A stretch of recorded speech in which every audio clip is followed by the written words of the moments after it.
19 अक्टूबर को सुबह वॉक करने के बाद मैं यहाँ पे पार्क में आके बैठ गई और पार्क में बैठ के कुछ लिखा भी मैंने।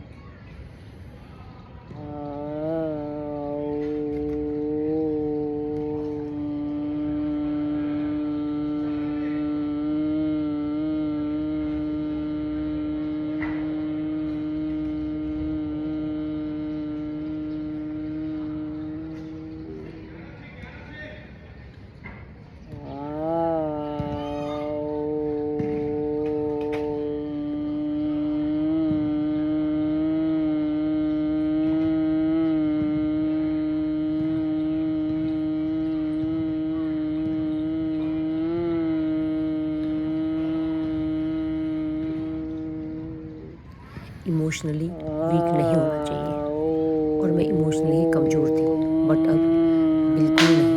अभी मैं जिस तरह से जद्दोजहद कर रही हूँ अपने मेरे इमोशन मेरे दिमाग में हावी हो रहे हैं, जिससे मैं संतुलन बनाने की कोशिश कर रही थी।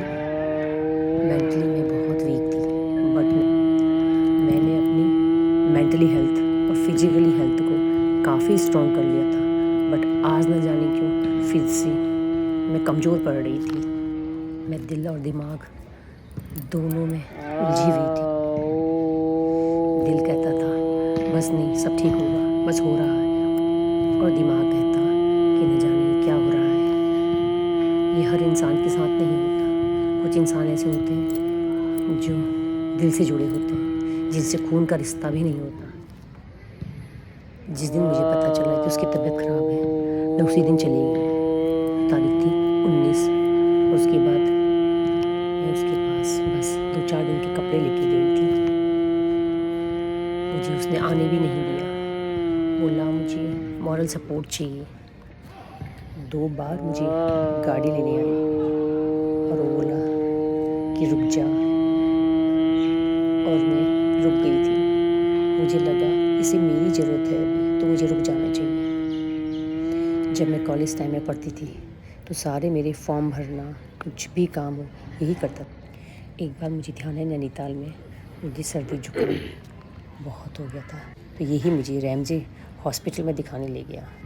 शादी के बाद मुझे सर्दी जुकाम बहुत होता था, नाक बहुत बहती थी, तो ये बोला कि आजा। मैं दीदी के साथ लखनऊ चली गई थी, और छोटा भाई और ये इन सब ने मेरा वहाँ जाकर पता चला कि मुझे पॉलिप है और ऑपरेशन करना पड़ेगा।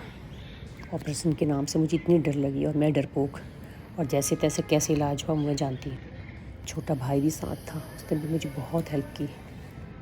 हर दुख में मेरा छोटा भाई साथ रहा है। मुझे याद है वो मेरी इतनी चिंता करता था, बोलता था कि सब अपने अपने बर्तन धोएंगे। इतना मेरे अपनों ने किसी ने भी नहीं कहा लाइफ में। और वो हमेशा कहता था कि वीज़ा तैयार कर, तुझे लेके जाऊंगा बाहर, और साथ में रही। इतना आराम दिया, किसी चीज़ की भी कमी नहीं। हमेशा कहता था कि तुम मेरे पास आते ही नहीं हो, आओ और रहो। बिफोर लास्ट ईयर जाड़ों में आया था, और काफ़ी हम लोग साथ रहे, साथ में इतना अच्छा टाइम स्पेंड किया हमने। बहुत यादें अच्छी अच्छी हैं हमारे पास। इतना अच्छा नेचर, मेरे बच्चे, भाई, भतीजियाँ, भतीजे, सबका वो चहेता, क्योंकि किसी का स्वभाव ही इतना अच्छा होता है।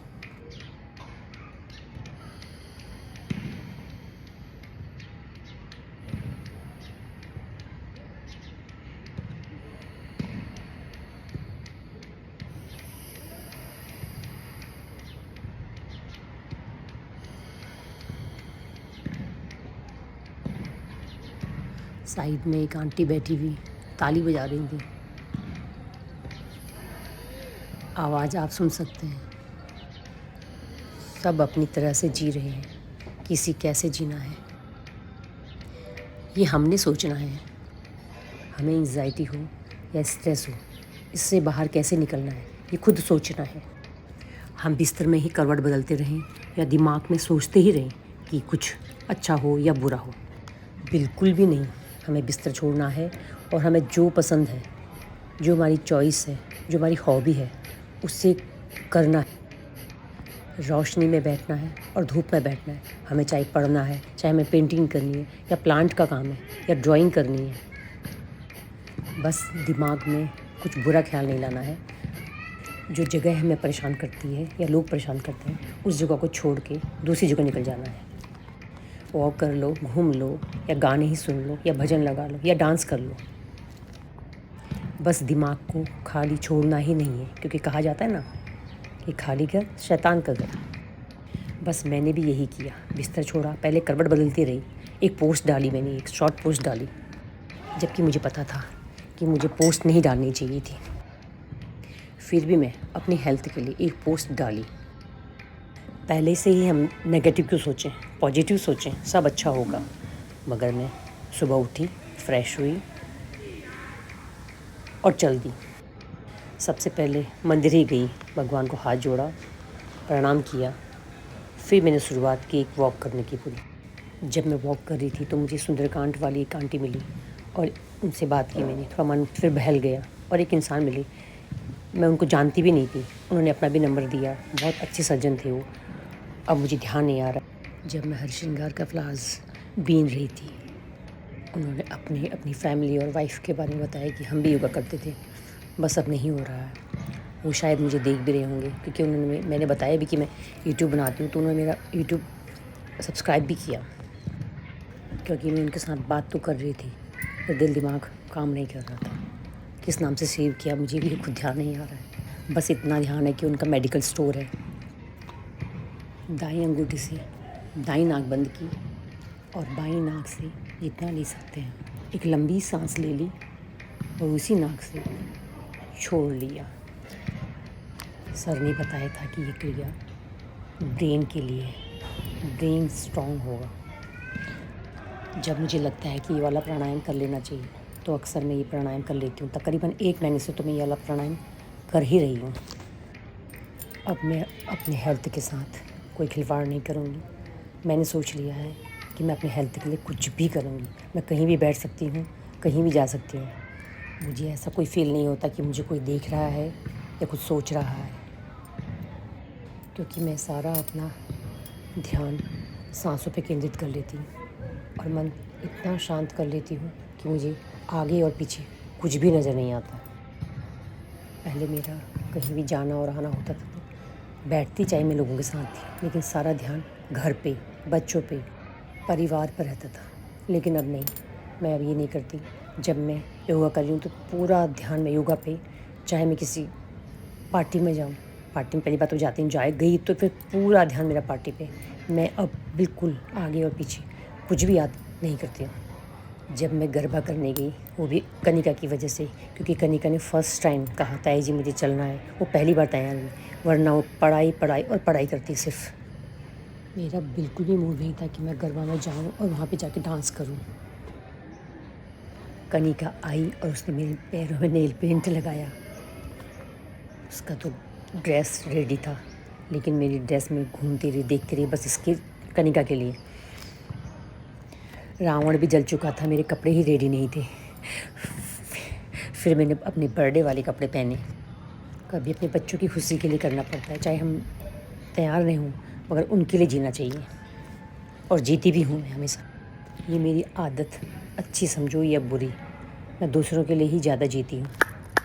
मैं गरबा में गई तो कैसे एंजॉय किया वो आपने देखा था, और घर आई तो फिर गरबा को भूल गई। ये फर्स्ट टाइम ये मैं ताली बजा रही हूँ, लोग आ रहे थे और जा रहे थे। मुझे अब फ़र्क ही नहीं पड़ता। मैंने पूरा योगा तकरीबन आँख बंद करके ही किया। आँख मैंने बिल्कुल ही नहीं खोला।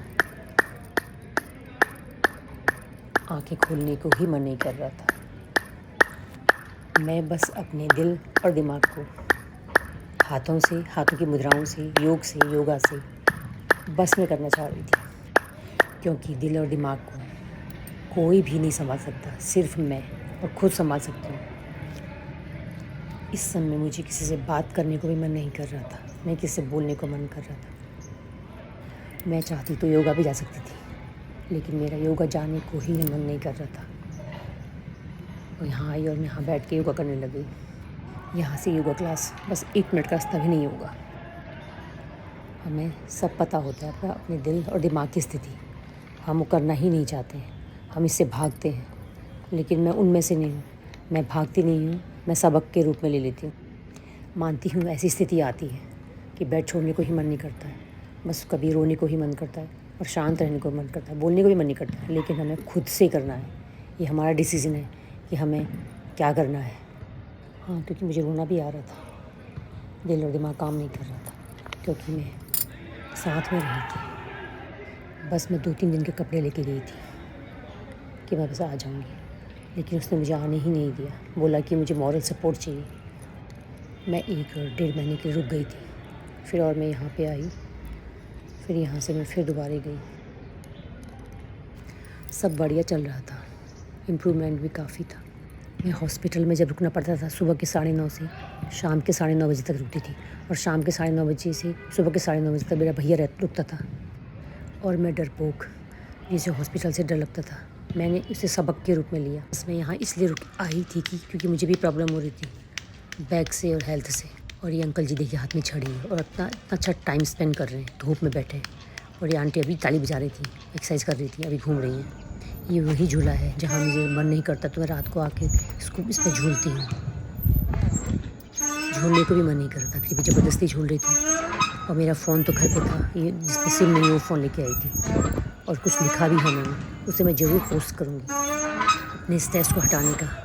एक ये भी तरीका है जिस तरह से मैं करती हूँ, क्या आप भी कर सकते हैं। एक ये रीज़न भी वही है कि हर एक इंसान मेंटली स्वस्थ रहे, फिजिकली स्वस्थ रहे। और मैंने देखो ये फ्लावर्स लिए थे, इसको लेके मैं घर चल दी, क्योंकि फ़ोन नहीं लेके आई थी। घर वाले भी चिंतित हो रहे होंगे। कभी गलत कदम मत उठाना।